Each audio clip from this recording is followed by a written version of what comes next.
Hello दोस्तों, नमस्कार। मैं सनी कुमार आपका स्वागत करता हूं स्टडी 0 टू हाई लेवल पर।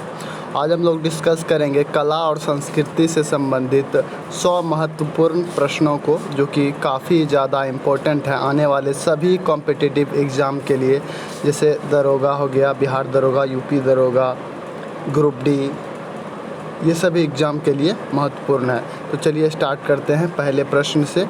पहला प्रश्न है, अमीर खुसरो किस शासक के दरबारी कवि थे? तो अमीर खुसरो थे अलाउद्दीन खिलजी के दरबारी कवि। दूसरा क्वेश्चन है, महात्मा बुद्ध ने अपना प्रथम धर्मचक्र परिवर्तन किस स्थान पर किया? तो प्रथम धर्मचक्र परिवर्तन सारनाथ में किया था महात्मा बुद्ध ने। पहला उपदेश जो होता है उसे कहते हैं धर्मचक्र परिवर्तन। तीसरा प्रश्न है, किस भक्ति संत ने अपने संदेश के प्रचार के लिए सबसे पहले हिंदी का प्रयोग किया? तो हिंदी का प्रयोग सबसे पहले रामानंद ने किया था।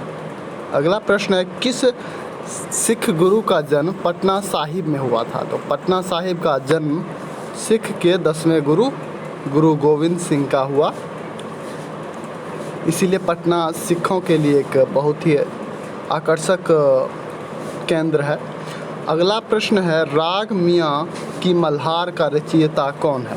तो राग मियाँ की मल्हार के रचयिता हैं तानसेन।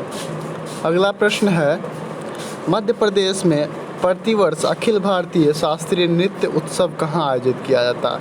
तो मध्य प्रदेश के ग्वालियर में ये आयोजित किया जाता है। अगला प्रश्न है, निम्न नृत्य शैली में किसका उद्गम पूर्वी भारत से है? तो पूर्वी भारत से उद्गम हुआ है मणिपुरी। मणिपुर जो है भारत के पूर्वी हिस्से में है और पूर्वी हिस्से से इस शैली का उद्गम हुआ है। तो बाउल गायन कहाँ का एक लोक रूप है? तो बाउल गायन जो है बंगाल में गाया जाता है। बाउल बंगाली वर्ड भी लगता है, जैसे आप गौर कीजिएगा, बाउल बंगाली वर्ड है।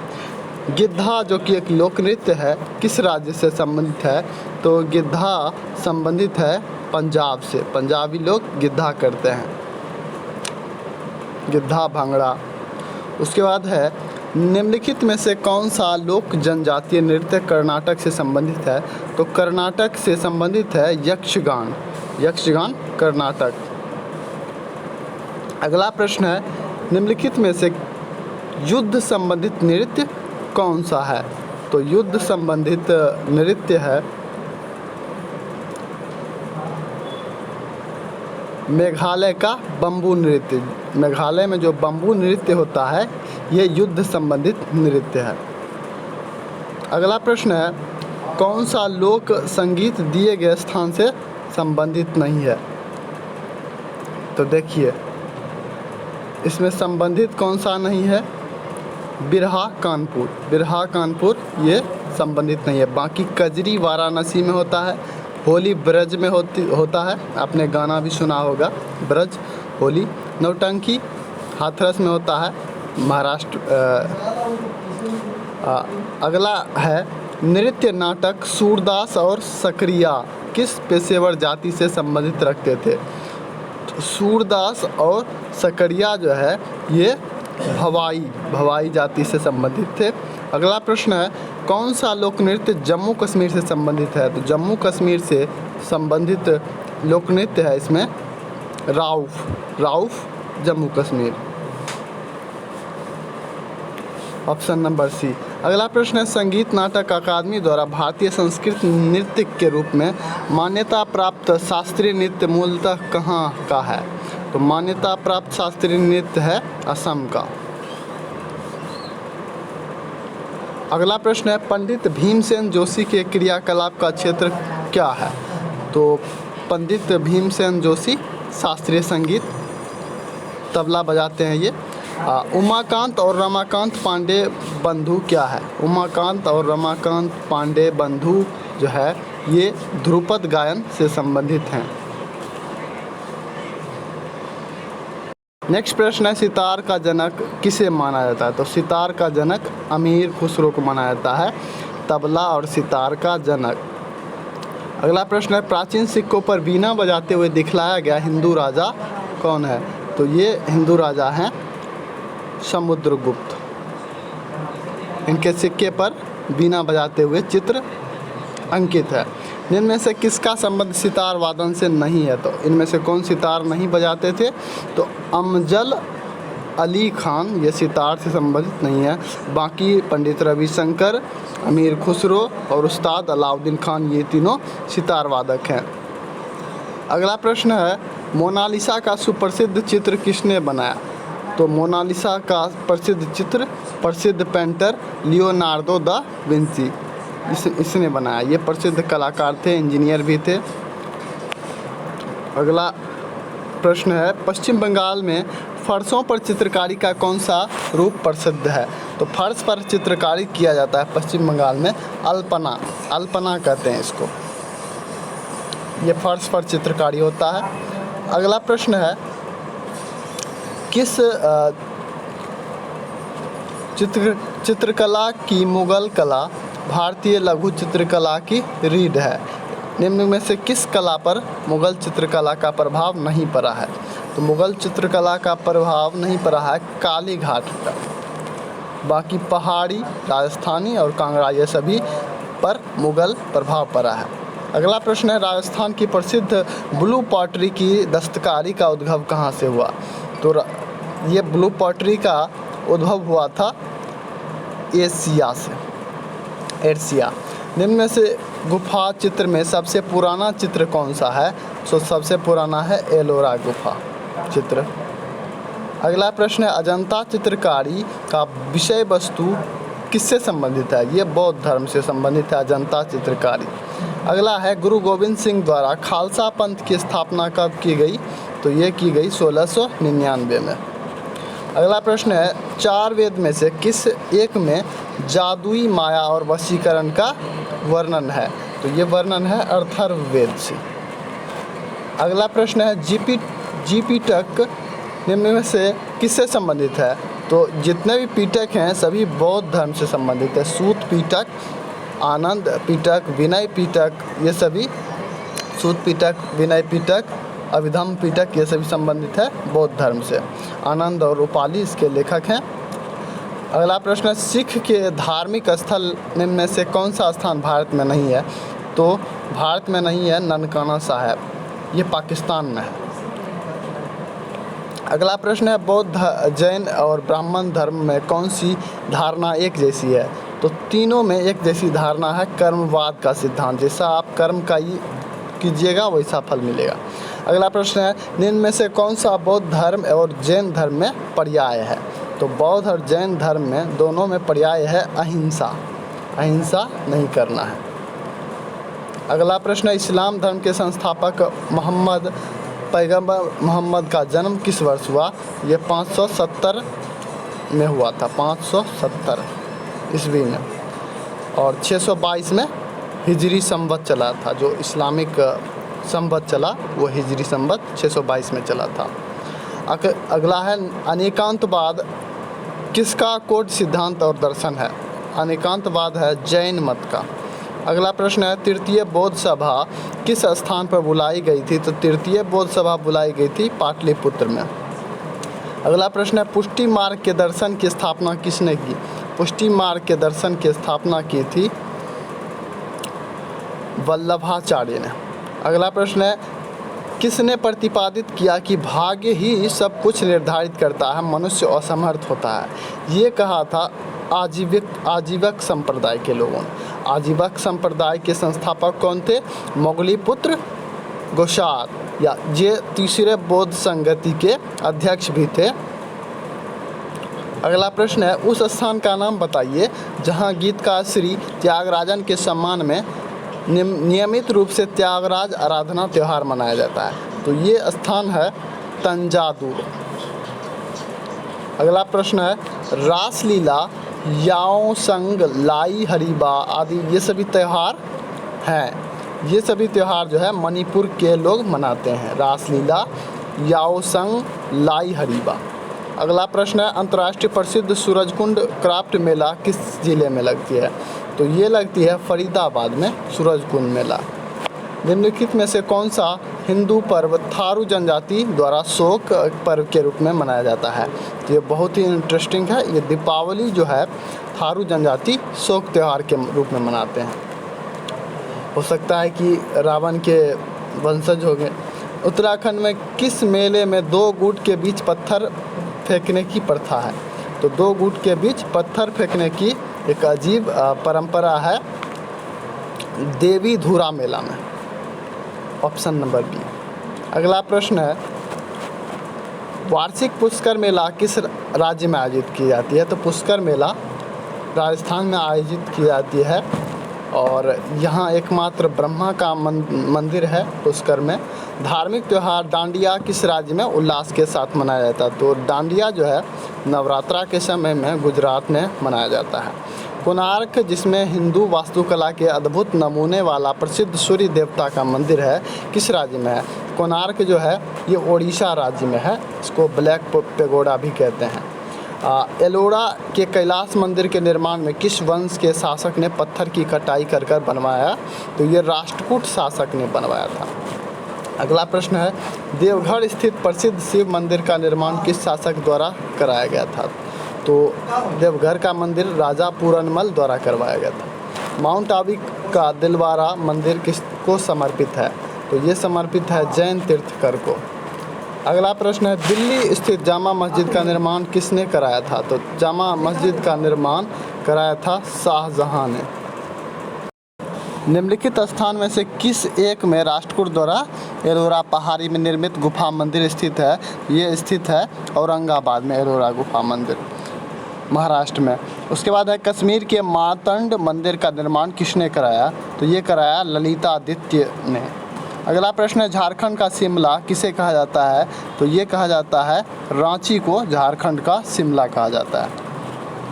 भारत में सबसे बड़ा गुंबद गोल गुंबद किस राज्य में स्थित है? तो गोल गुंबद स्थित है कर्नाटक राज्य में, बीजापुर में। अगला प्रश्न है, जयपुर, दिल्ली, मथुरा और उज्जैन में जंतर मंतर के नाम से वेधशाला का निर्माण किसने कराया था? तो ये सवाई जय सिंह ने करवाया था। अगला प्रश्न है, चित्तौड़ के दुर्ग में विजय स्तंभ का निर्माण किसने कराया था? तो ये कराया था राणा कुंभा के द्वारा विजय स्तंभ का निर्माण। विश्व का सबसे ऊंचा कहा जाने वाला विश्व शांति स्तूप बिहार में कहाँ है? तो विश्व शांति स्तूप बहुत ही अच्छा जगह है, राजगीर में स्थित है, बौद्ध का एक आकर्षण केंद्र है। निम्न में से कौन सा एक स्थल है जहां से भारत की अंतरिक्ष एजेंसी इसरो रॉकेट प्रक्षेपण करती है? तो ये है श्रीहरिकोटा। विश्व के 7 नए अजूबे में चिचेन इट्जा को सम्मिलित किया गया है। ये कहाँ स्थित है? तो ये जो है मोरक्को में स्थित है। एफिल टावर जो कि 1887 से 1889 के बीच निर्मित की गई, वो कहाँ स्थित है? तो एफिल टावर पेरिस में स्थित है, फ्रांस, पेरिस। अगला प्रश्न है, शिक्षा में सुधार हेतु ब्रिटिश सरकार ने सैडलर आयोग कब नियुक्त किया था? तो सैडलर आयोग आया था 1917 में शिक्षा में सुधार के लिए। अगला प्रश्न है, किस समूह की भाषा को भारत में सबसे अधिक लोग बोलते हैं? तो सबसे ज़्यादा भारत में बोला जाता है भारतीय आर्य भाषा। अगला प्रश्न है, किस राज्य में संस्कृत भाषा को राज्य की द्वितीय राजभाषा प्रदान किया गया? ये प्रदान किया गया उत्तराखंड राज्य में। अगला प्रश्न है, कौन सा भाषा भारतीय संविधान की 8वीं सूची में नहीं दी गई है? तो देखिए 8वीं सूची में संविधान में भाषा का वर्णन है, इसमें कि 22 भाषा है वर्तमान में, तो उसमें से ये अंग्रेजी भाषा सम्मिलित नहीं है। अगला प्रश्न है, किस देश में अधिकतम संख्या में बोली जाती है? तो अधिकतम भाषा बोली जाती है भारत में। भारत में बहुत ही ज़्यादा डाइवर्सिटी है लैंग्वेज के मामले में। निम्न में से कौन सा भाषा हाल ही में प्राचीन भाषाएं घोषित की गई है? क्लासिकल लैंग्वेज अभी हाल ही में कन्नड़ और तेलुगु को घोषित किया गया था। अगला प्रश्न है, कौन से राज्य ने उर्दू को अपनी सरकारी भाषा के रूप में स्वीकृत किया है? तो ये है जम्मू कश्मीर केंद्र शासित प्रदेश। भारतीय भाषाओं में हिंदी के बाद विश्व का कौन सा अधिकतम बोली जाने वाली भाषा है? तो हिंदी के बाद सबसे ज़्यादा बोली जाती है भारत में बांग्ला। उसके बाद प्राचीन भारत में कौन सी लिपि दाईं ओर से बाईं ओर लिखी जाती है थी? तो दाईं से बाईं लिखी जाती थी खरोष्टी लिपि। दूरदर्शन का दैनिक राष्ट्रीय कार्यक्रम किस वर्ष प्रारंभ किया गया? तो ये प्रारंभ किया गया था 1972 में। अगला प्रश्न है, संपूर्ण विश्व में संचार का सबसे तेज और सस्ता साधन कौन सा है? तो संचार का सबसे तेज और सस्ता साधन है ईमेल। किसी को भी आप ईमेल कर सकते हैं, बहुत ही ज़्यादा तीव्र गति से पहुंच जाएगा। प्रोजेक्ट एरो का संबंध किसके आधुनिकीकरण से है? तो ये है डाकघर के आधुनिकीकरण से एरो का संबंध। अगला है, भारतीय पुनर्जागरण आंदोलन के पिता कौन थे? तो भारतीय पुनर्जागरण के पिता कहा जाता है राजा राम मोहन राय को। अगला प्रश्न है, बिंबावती देवी किस प्रकार से नृत्य के लिए विख्यात है? तो ये प्रसिद्ध हैं मणिपुरी नृत्य के लिए। अगला प्रश्न है, भारत के किस भाग में बम्बू नृत्य प्रसिद्ध है? तो हम कर चुके हैं, बम्बू नृत्य मेघालय में प्रसिद्ध है। अगला प्रश्न है, लोक नृत्य राहुला का संबंध उत्तर प्रदेश के किस क्षेत्र से है? तो ये बुंदेलखंड क्षेत्र में, उत्तर प्रदेश के बुंदेलखंड क्षेत्र में राहुला नृत्य किया जाता है। शास्त्रीय संगीत के सिद्धांत की विवेचना कहाँ की गई है? शास्त्रीय संगीत के सिद्धांत की विवेचना सामवेद में किया गया है। सामवेद जो है इसी से संगीत की उत्पत्ति हुई है और इसमें सारे गामा पादानी का जिक्र है और संगीत का जनक भी इसी को कहा जाता है। इसको जो फॉलो करते हैं सामवेद को, उसको उद्गाता कहते हैं। उसके बाद है, निम्नलिखित में कौन सी बांसुरी के प्रसिद्ध वादक के रूप में जाने जाते हैं? तो बांसुरी के प्रसिद्ध वादक हैं रोनू मजूमदार। अगला प्रश्न है, मधुबनी चित्रकला शैली का संबंध किस राज्य से है? ये बहुत ही इजी है, बिहार से संबंधित है। और कलम शैली जो है पटना में प्रसिद्ध है। उस्ताद मंसूर किसके शासनकाल के प्रसिद्ध चित्रकार थे? तो उस्ताद मंसूर जो है जहांगीर के समय में प्रसिद्ध चित्रकार थे और मुख्यतः पक्षी का चित्रकारी करते थे ये। और अगला है, कौन सी सभ्यताओं ने गंधार कला शैली की रचना में सहायता प्रदान की? तो गंधार कला शैली में सहायता प्रदान की भारतीय और यूनानी कला। किसके शासनकाल में राजकीय धर्म इस्लाम समाप्त किया गया था? तो इस्लाम समाप्त किया गया था अकबर के समय में, राजकीय धर्म समाप्त कर दिया। उस समय बौद्ध धर्म को मानने वाले की सर्वाधिक संख्या किस राज्य में है? तो बौद्ध धर्म की संख्या सबसे ज़्यादा महाराष्ट्र राज्य में है।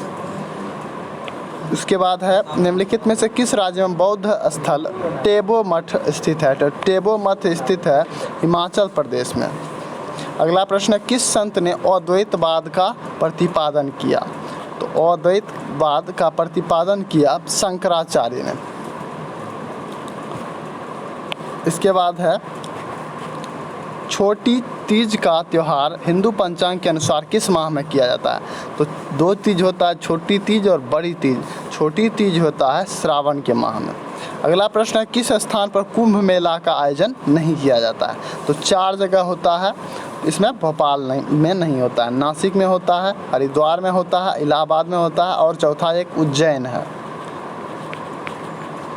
अगला प्रश्न है, मंदिरों की उत्तरी शैली किस नाम से जानी जाती है? तो उत्तर में मंदिर की नागर शैली और दक्षिण में द्रविड़। दो से दक्षिण, दो से द्रविड़, ऊपर में नागर, अब बीच में बेसर, ब से बीच, ब से बेसर।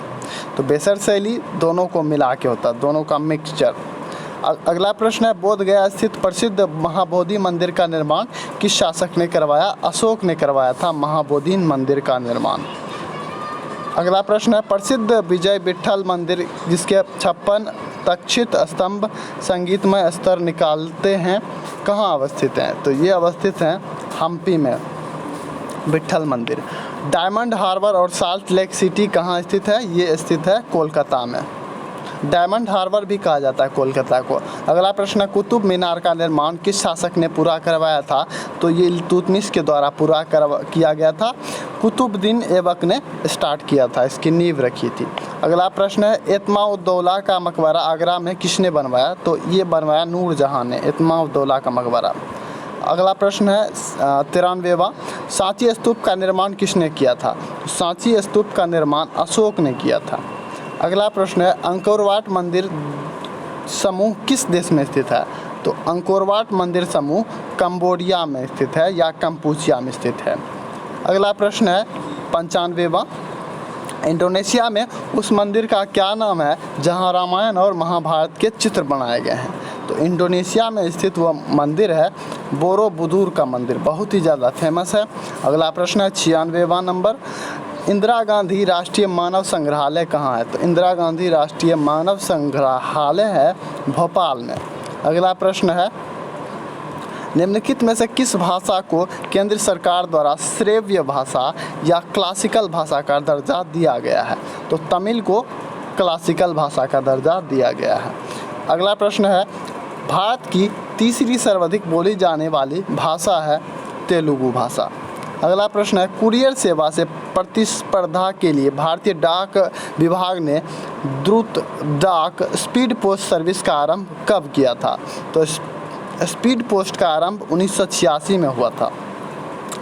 अंतिम प्रश्न है 100वां, लास्ट बट नॉट लीस्ट, यदि पोस्टल इंडेक्स नंबर पिन 6 से शुरू हो तो वह डाकघर संभवतः किस राज्य में स्थित होगा?